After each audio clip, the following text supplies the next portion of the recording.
Good afternoon and welcome to today's Downing Street press conference. I'm pleased to be joined today by Dr. Jenny Harris. Let me start by updating you on the latest information from the government's COBRA data file. As of today, 3,348,507 tests for coronavirus have now been carried out in the UK, including 116,585 tests yesterday. 257,154 people have tested positive. That's an increase of 2,959 cases since yesterday. 9,331 people are currently in hospital with coronavirus, down 11% since last week. And tragically, 36,675 people have now died. That's an increase of 282 fatalities since yesterday, and that's across all settings. This is not just a list of statistics, of course, but a devastating reminder of the cruelty of coronavirus. Our thoughts are with the friends and the families of the victims. As we start to relax the restrictions, we must plan our route to recovery, allowing people to resume their lives where possible, getting businesses up and running again, and building beyond coronavirus. In the short term, we'll need to bring back more public transport to keep families safe. That process has already begun. Rail and tube services increased at the beginning of this week, and they'll ramp up more next month. And to ensure that more buses, trams, and light rail networks return to service, today I can announce new investment of £283 million to start moving back to a full timetable. However, I do want to stress, this funding does not mean we can go back to using public transport whenever we like. Remember, those who can should still work from home. Those who can should still avoid all public transport. Even a fully restored service will only be capable of carrying, at best, 1/5 of the normal capacity, once social distancing is taken into account. So only if you need to travel and you can't cycle or walk or drive should you take a bus, tram or train. But please, avoid the rush hour. We're managing the transport network to make it as safe as possible. This week, we saw the deployment of nearly 3,500 British Transport Police, Network Rail and Transport for London employees. These marshals worked with the public to prevent services from becoming overcrowded. From June 1st, at the earliest, as we move to phase 2 of the unlock, we'll start to deploy twice as many marshals with the assistance of groups like the charity Volunteering Matters. These journey makers will help provide reassurance, advice and friendly assistance to commuters. The last time we did this, at the 2012 Olympics, it was a great success. And while these are altogether more serious times, if we show the same public-spirited concern for one another, it will go a long way towards helping transport and passengers cope. As I've said, it's essential we stagger our journeys and avoid the rush hour. That's why, at a recent roundtable, we asked the tech sector to come up with innovative proposals to help passengers avoid congestion. One good example is Passenger Connect from Birmingham startup Zipabout, a personalised information service which tells rail users how disruption and crowding may affect their journey, while providing alternatives and helping people to maintain social distancing. The service has been successfully piloted over the past 12 months, and it will be rolled out soon. We're not just dealing with the immense challenges of the present, we're building for the future too. Transport's not just about how we get from place to place, it also shapes the places for good or bad, towns, cities, and whole nations. We now have an opportunity to use the power of transport to improve long-standing national weaknesses and create something better. The UK's unbalanced economy is one such weakness. Our mission is to level up Britain. The COVID outbreak must be the catalyst to get it done, levelling up and speeding up. So while roads and railways are less busy, we're accelerating vital projects. Take the North, for example. This bank holiday weekend, we're carrying out vital work to fix Leeds Station, continuing to build a new platform, installing new points and switches, and improving the track to Wakefield. Just part of 490 separate engineering projects happening around the country this bank holiday weekend. Work that would normally take months of weekend closures are much quicker on these quieter railways. And we're getting on with plans to reverse some of the so-called beaching rail cuts too. Dr. Beeching wrote a report back in the 1960s which led to the closure of 1/3 of our railway network. 2,363 stations, 5,000 miles of track identified for closure. Many of the places removed from the map never recovered. That report was perhaps the origin of the left behind town, but we're working to reverse beaching. The process has already started in Blythe in the northeast and Fleetwood in the northwest. I visited in January and also took the opportunity to visit Hordern Peterlee to see the station building work. There used to be a train station 200 yards away, but it was closed and the town cut off by the beaching axe. This new station will connect a community of over 50,000 people, improving their quality of life. And today, the next 10 schemes to benefit are announced. It's development funding, but if they stack up, then we're going to build them fast. Amongst the many schemes is the reinstatement of the Ivanhoe line in the East Midlands, from Leicester to Burton via Colville and Ashby, and branch lines on the Isle of Wight, and a new station at Wellington in Somerset. But no matter how great we make the railways of the future, millions will still rely on the car. That's why today I'm publishing the preferred route to complete the dual carriageway on the A66 from Scotch Corner to Penrith, the first new all dual carriageway across the Pennines in 50 years. This is a £1 billion programme that will transform the capacity by upgrading junctions and widening the road. These road and rail schemes will be the first of many, binding our country together, connecting people with jobs. But it isn't just the balance between regions that we need to reshape. It's hard to see millions who, until a few weeks ago, commuted by train into Manchester, London, Birmingham every day, will immediately go back to the same old ways. So we have to reshape our towns and cities too. The Prime Minister once said, "Cities are where inspiration and innovation happens, because people can bump into each other, spark off one another, compete, collaborate, invent, and innovate. That's when we get the explosion or flash of creativity and innovation." And yet, with social distancing, it makes all that rather more difficult. So we have to find new ways of making it happen. Therefore, as conditions allow, and not until July, we'll be looking to support creative ways for businesses to reopen whilst maintaining social distancing.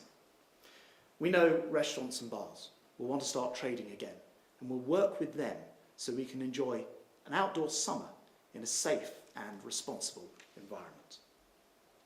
For those who live too far to cycle and walk and must drive to major conurbations, we'll repurpose parking in places just outside town centres, so people can park on the outskirts and finish their journeys on foot or bike or even e-scooter.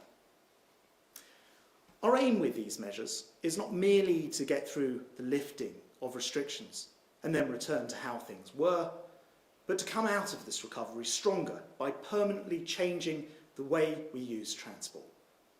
Take the bike, for example.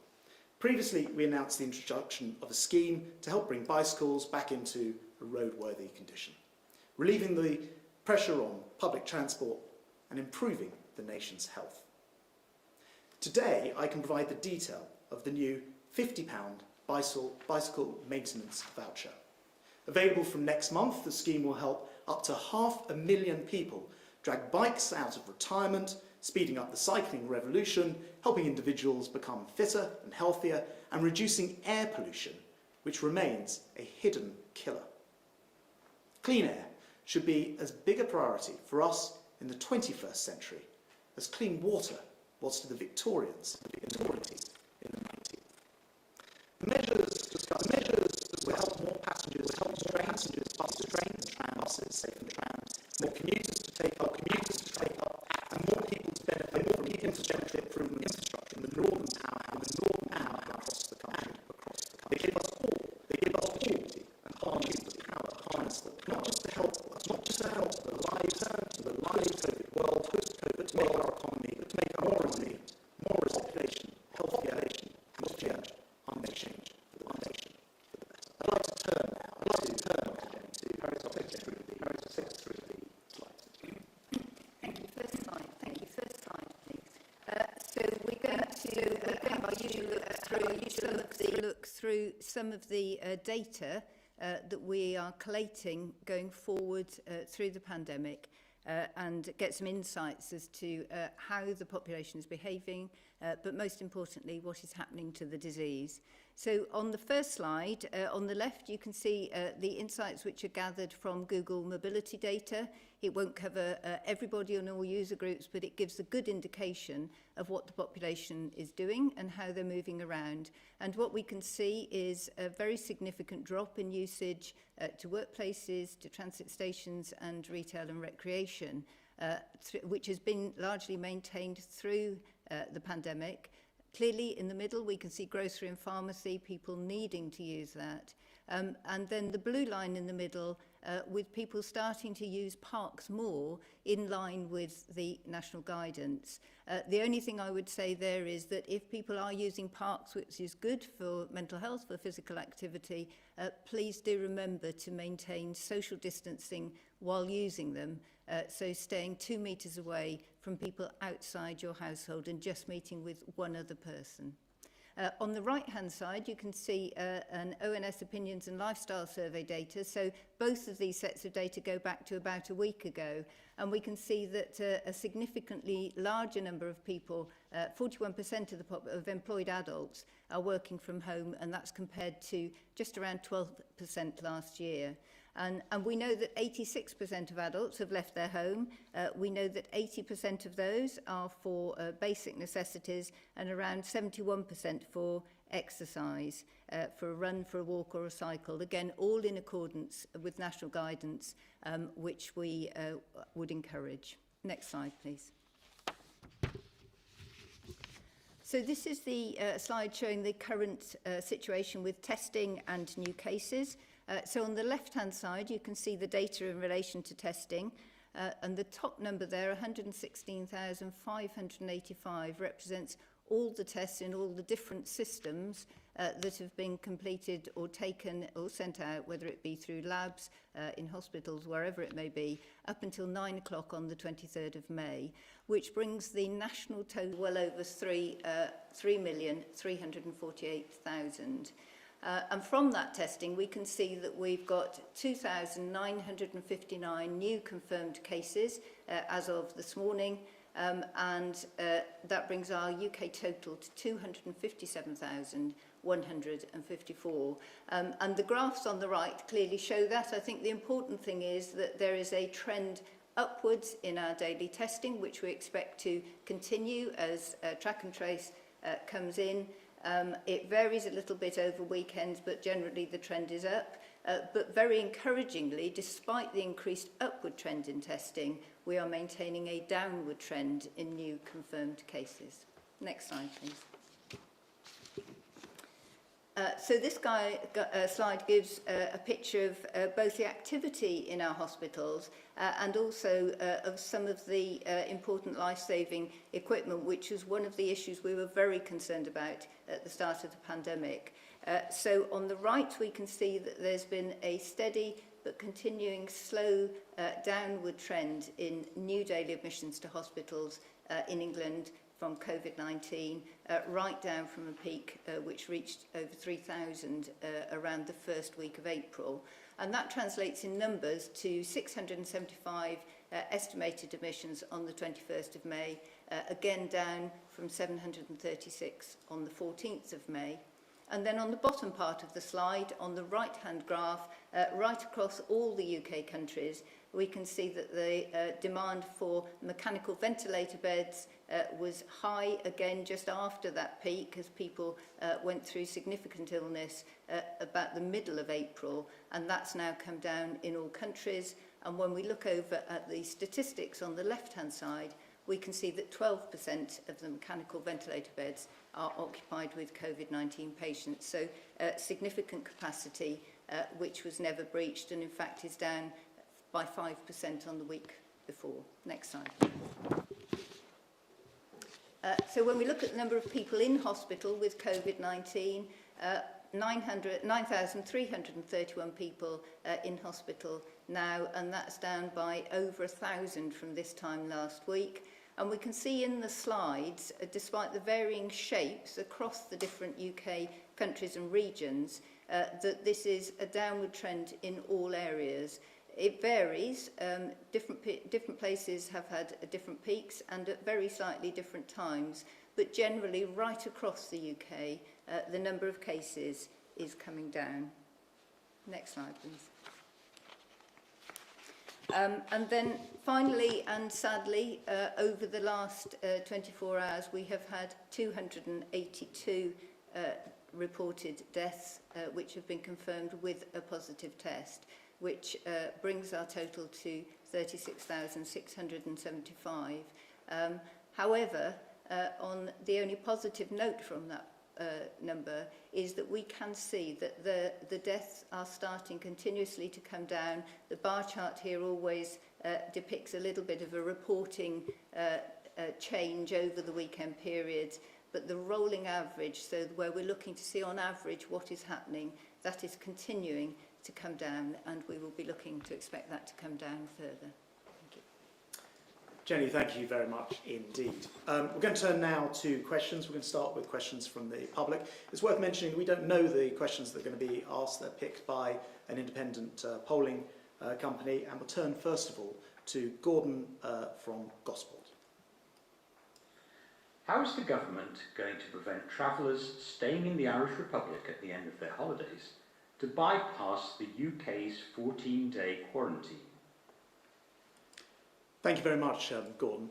Well, I think the point that people may not be aware of is that Ireland has a travel ban effectively as well. So they also at the moment have quarantine in place. So it is, the case that that may change in the future. Of course, we'll keep our system under review in the future. But for the time being, whether somebody travels to Dublin or somebody travels to London, the same essential quarantine would apply. Can I turn to Sarah from Newbury, and I think this is a text for me to read. How is you currently test people with symptoms from the age of 5 and over. Will there be some guarantee that this will be extended to under 5s once early years settings are opened? If not, how are we supposed to justify to our staff members and the wider community that it's safe to open? And it's probably one for you, Jenny. Thank you. Yes, so it's very important that when we are doing tests, we're doing tests which we know will give true answers, have high sensitivity and high specificity. And so we are always looking to find new tests going forward. For the time being, this is for over 5s, and most of the children going back will be around this age. Clearly, often we have slightly different ways of approaching medicines, for example, or testing with young children, because it's very important that the tests, the results, or the medicines, the treatments, are calibrated to growing children, if it's a medicine, or are interpreted correctly for a small child. And of course, you're right in the sense we are still learning about some of the disease in children, but what we do know is that children rarely become very ill with this, and there is a suggestion and lots of data, I think, in the public domain now, where we're getting a signal that the transmission from children is also potentially reduced. So for children over 5, it will be ready for schools to use, and for their families as well, and for the teachers. For children under 5, obviously, that we will progress that going forward. Jenny, thanks very much indeed. We'll turn now to journalists and Ian Watson of the BBC. I suppose it's quite appropriate we've got the Transport Secretary with us today, because I was hoping that you and indeed Dr Harris could clarify some of the guidance around travelling during lockdown. It seemed to me that the guidance was pretty clear, actually. If you have symptoms, you self-isolate for 7 days, and the rest of your household stays at home for 14 days. But is the advice now to parents that if you don't have your own extended family nearby, even when you are ill with COVID symptoms, you are allowed to leave your home, travel many miles across the country, and isolate closer to your extended family? And a specific question to you, Mr Sharps. Did the Prime Minister know that his advisor, Dominic Cummings, had travelled 250 miles or more during lockdown, and did he approve this? Thanks very much. Did you mean the first question to Jenny? I'd like the views of both of you, actually, but certainly I'd value Jenny's advice specifically on whether parents who are ill can leave their home to go closer to their extended family to isolate. So the scientific and medical advice behind the self-isolation is obviously to take people who are symptomatic out of the public domain, and anybody who may be likely to develop that, and households tend to have the same exposures, so we know there's a greater risk. So as you say, the advice is you self-isolate at home, your family self-isolate with you, and that's very clear. I think built into that guidance, along with all of our other guidance, so for example for elderly people or those who are clinically extremely vulnerable and are advised to stay at home, and they have accepted and wanted to take forward that advice, there is always an element which says safeguarding. So we don't want an elderly person sitting at home without their medication because they feel they can't come out. If there is a safeguarding issue and a child, for example, is significantly unwell and has no support, that is equally another issue. But those are the interpretation, that's the clinical advice around that. There's always a safeguarding clause in all of the advice, whether it is this or for clinically extremely vulnerable. The interpretation of that advice is probably for others. And Ian, you're asking if the Prime Minister knew. Look, the important thing is that everyone remains in the same place whilst they're locked down, which is exactly what happened in, I think, the case you're referring to with Mr Cummings. So the Prime Minister will have known he was staying put, and he didn't come out again until he was feeling better. I'll just come back to you. Yeah, but he did travel 250 miles from his London home, did he not? And again, to you and to Dr Harris, you seem to be very clear about when people can leave their home, Dr Harris. That is, for example, if they're seeking food, medical supplies, caring for the vulnerable. Let me give you one specific example. If someone is ill and the other parent is not at that time showing symptoms and they have a young child, should they leave their home when ill to go to another home 250 miles away? Is that in line with the guidance? Sorry, I can go first. I'll go first. Ian, the guidance says if you're living with children, keep following this advice to the best of your ability. However, we are aware that not all these measures will be possible, depending, therefore, on circumstances. I'm adding those last few words.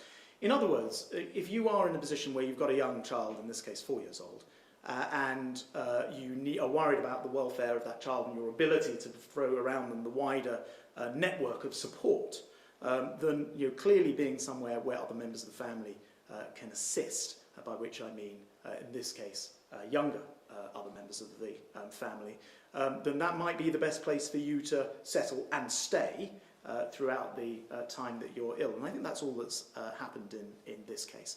And you were asking part of the question to Jenny, so I'll throw it back as well. I was just simply really going to repeat what I said before. I think we have always said in the guidance what we don't want to do, and it relates to people being treated in hospital and staying out of hospital as well.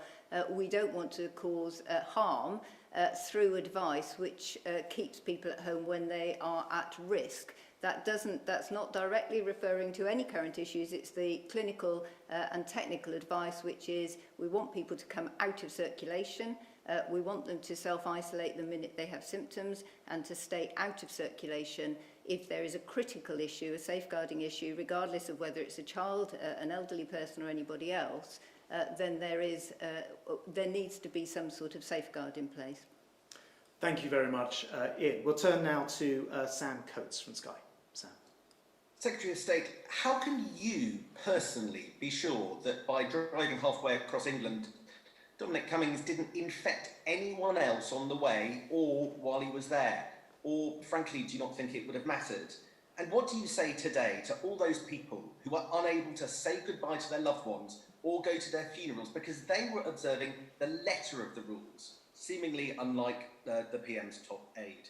And to Jenny Harries, you said if adults were unable to look after small children, they might resort to other family members. And number 10 say that this is analogous to the situation involving Dominic Cummings. But is it really if one of the two parents doesn't have coronavirus, as the number 10 statement today does seem to suggest?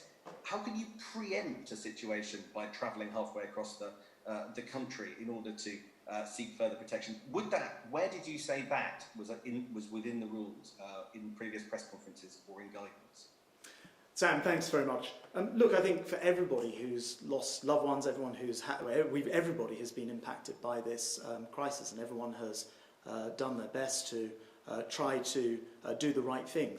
As I read out before, I won't repeat the guidance again, but it does essentially interpret it as taking practical steps to ensure that you follow the measures as best as possible in order to prevent, for example, in this case, a 4-year-old child from ending up without having the necessary support that a 4-year-old would quite obviously require. So that was the decision taken in that situation. And look, I understand what you're saying. I get what you're saying. Mr. Cummings is in the public eye, but the reality of the matter is that the 4-year-old child's welfare, I think, is the important thing.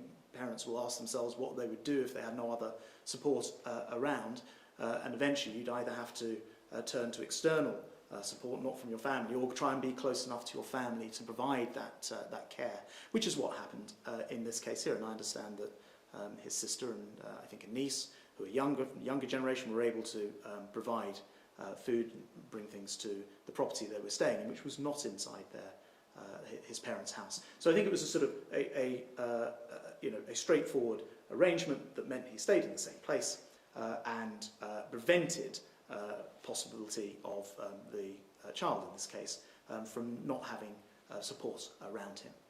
And your second point was to Jenny. Yeah, so I will reiterate probably what I've just said, which is the public health advice is take yourself out of society, if you like, as soon as you have symptoms. Stay at home with your family.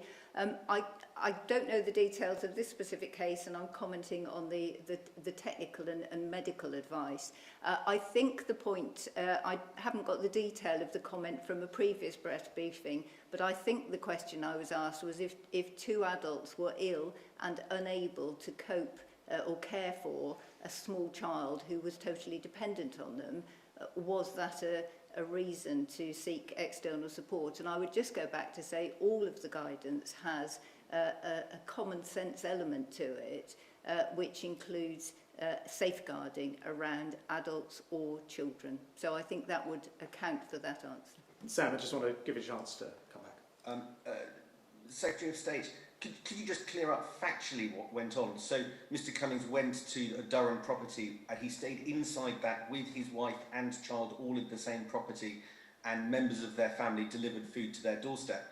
Why did that necessitate that journey 260 miles? Why couldn't he have done that in London?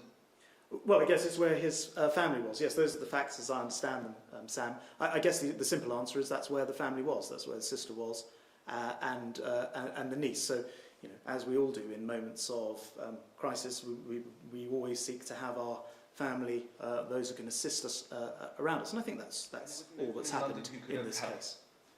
I'm afraid I don't know. I'm afraid I don't know the personal circumstances, the extent to which support network could have helped where, but he clearly went to where the family was, stayed there, didn't then move around, and only came back to London for work, which is obviously allowed as one of the 4 reasons, when fully better and after the required period of time. Thanks very much, Sam. Can we go to Dave Wood of ITV? Thank you, Secretary of State. Throughout this lockdown, particularly phase 1 of it, people have been making some very difficult choices about how close they get to their family, who they see and where they stay, sometimes in the most heartbreaking of circumstances. should those people have been using their own interpretation then of the stay-at-home message? Thanks, David. Look, I think the reality is that people should, of course, follow the guidance. I won't bore you by reading it again, but it very clearly says you should follow the guidance to the best of your ability and follow the measures as much as is possible. And then it's for an individual to make the decision.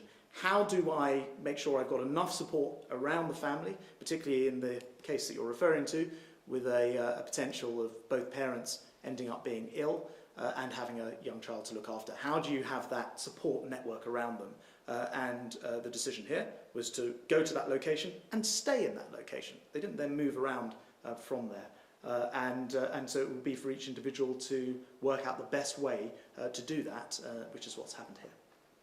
Can I just check then, is the message you're giving us this evening that anyone who becomes ill with this, if they can go close to family, no matter how far that journey is, they can do so that the family members can supply food and not friends who may live locally? And to Dr. Harris, if I may, just remind us, what are the risks of travelling if you have the virus, and would you recommend it?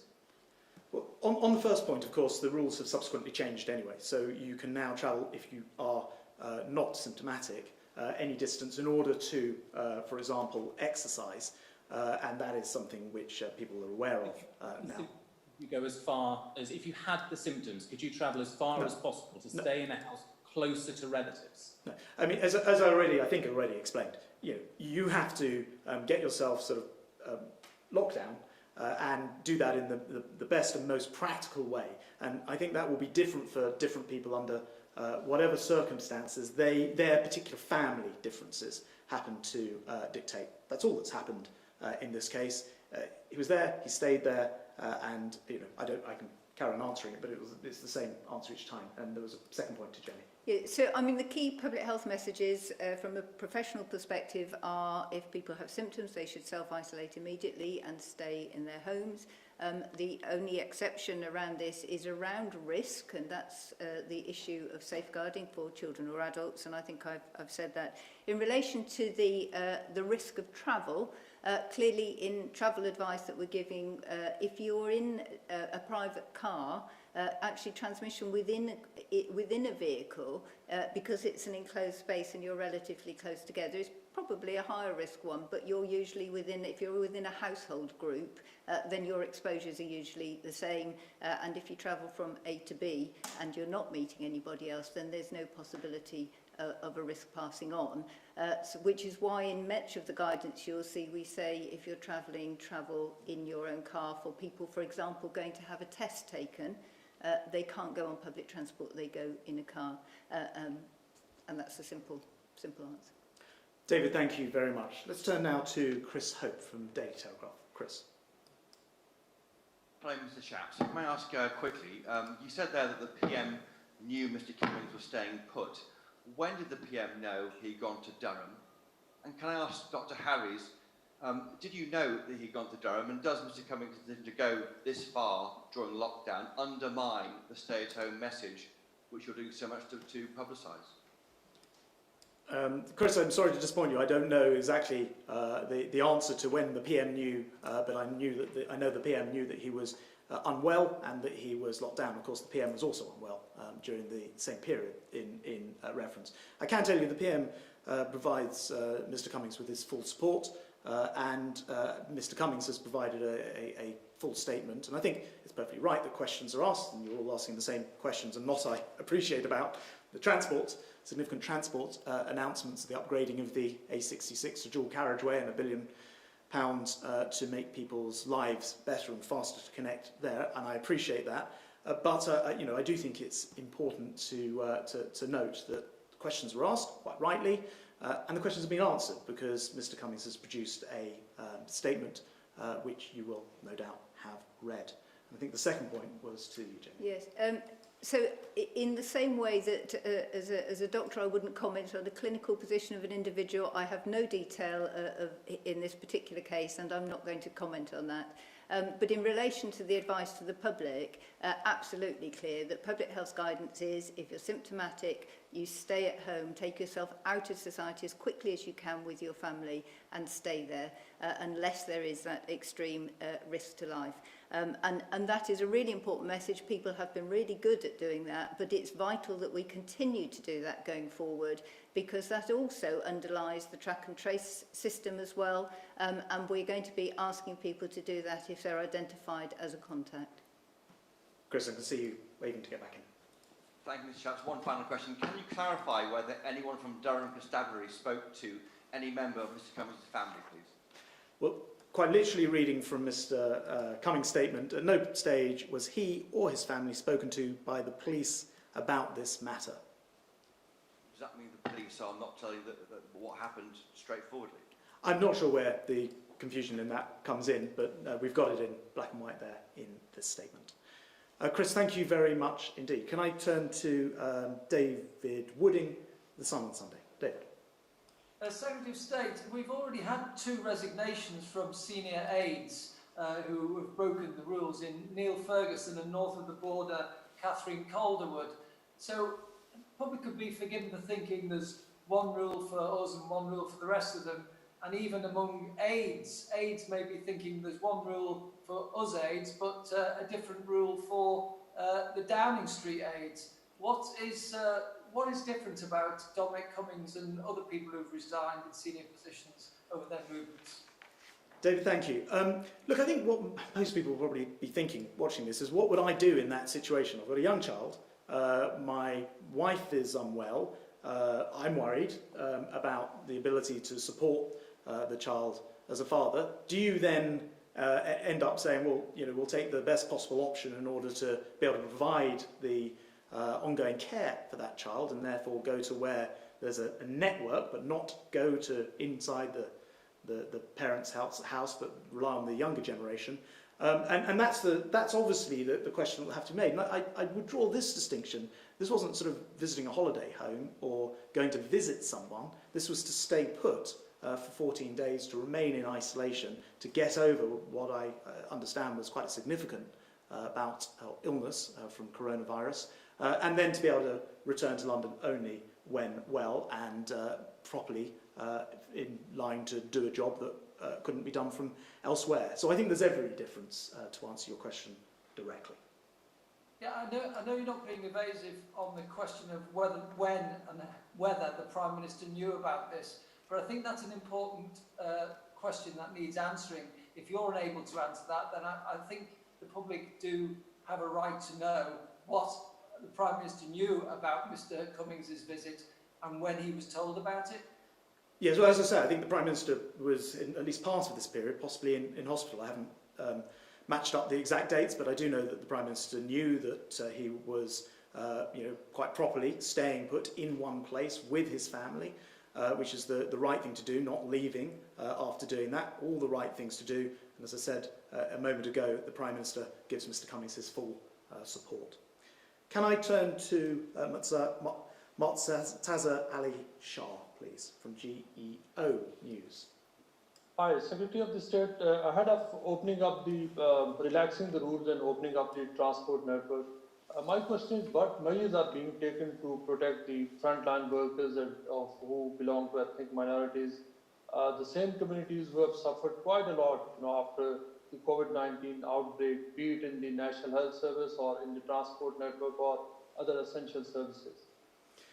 Murtaza, it's a great question because I'm very concerned to make sure that the right equipment is with everybody under the right circumstances. So on the transport network, if you are, for example, a train driver and you're in a cab, then quite clearly you're not in constant sort of contact with other people.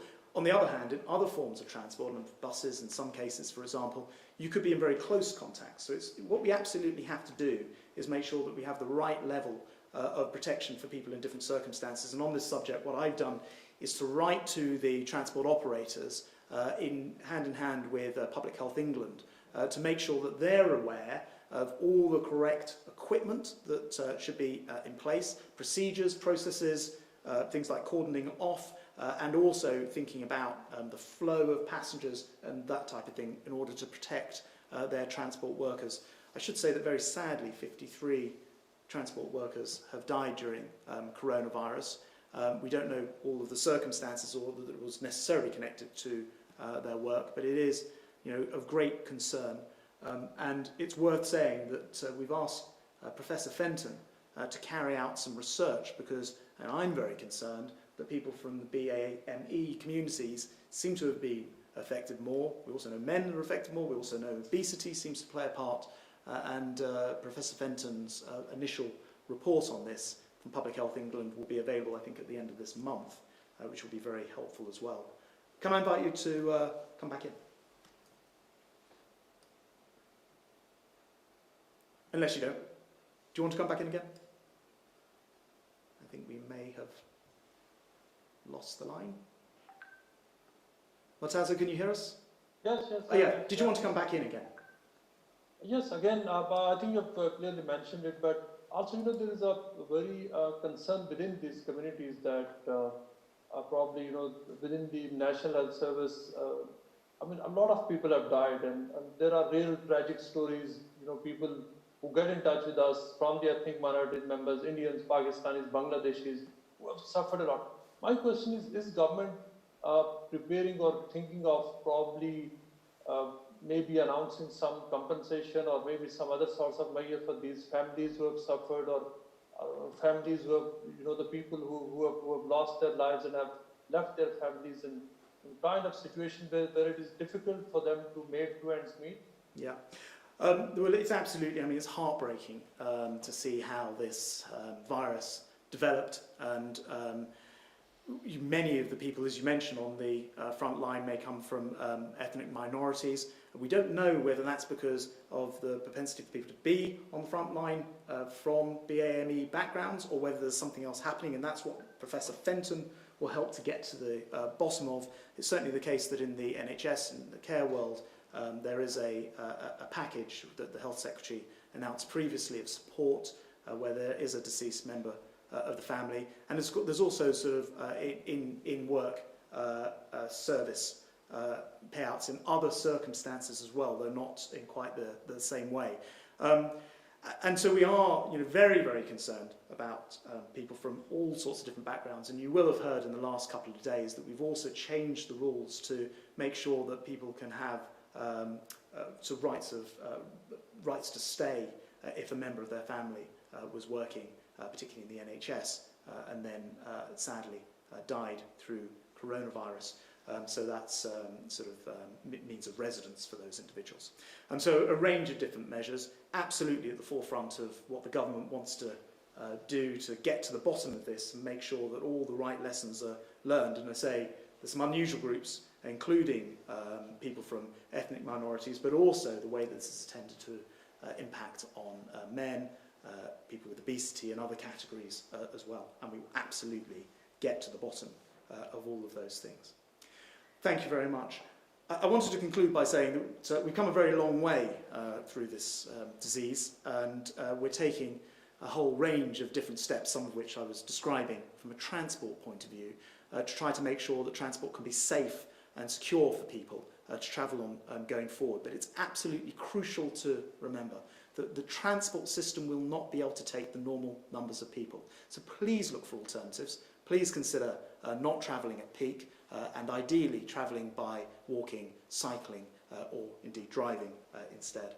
Finally, it's a bank holiday weekend, so please look after everybody and stay alert. Thank you very much.